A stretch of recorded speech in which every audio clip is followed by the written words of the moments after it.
বন্ধুরা, আজকে আমি ডিটেলসে বলবো কিভাবে নর্থ কোরিয়ার লোকেদের তাদের নিজের দেশেই শান্তিতে বাঁচতে দেওয়া হয় না। এক, এটা তো আমরা সবাই জানি যে নর্থ কোরিয়াতে ইন্টারন্যাশনাল কল করা যায় না এবং তার সাথে মুভি এবং গান শোনাও যায় না। কিন্তু আপনি কি এটা জানেন সেখানে টিভি তো আছে, কিন্তু তাদের মাত্র 3টি চ্যানেল আছে, আর সবগুলাই নিউজ চ্যানেল। এইসব নিউজ চ্যানেলগুলোতে শুধু তারই খবরাখবর ছাড়া হয়। কিম জং উন তাদের উপর টর্চার করার জন্য কোনো মাধ্যমে আর বাকি রাখেনি। সে চায় তাকে যেন সবাই সম্মান করে।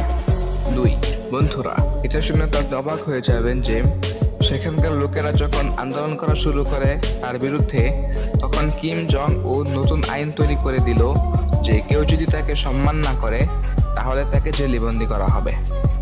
শুনতে যতটা সহজ মনে হচ্ছে, বাস্তবে ততটাও সহজ নয়। কিম জং উন নতুন রুল তৈরি করেছে যাতে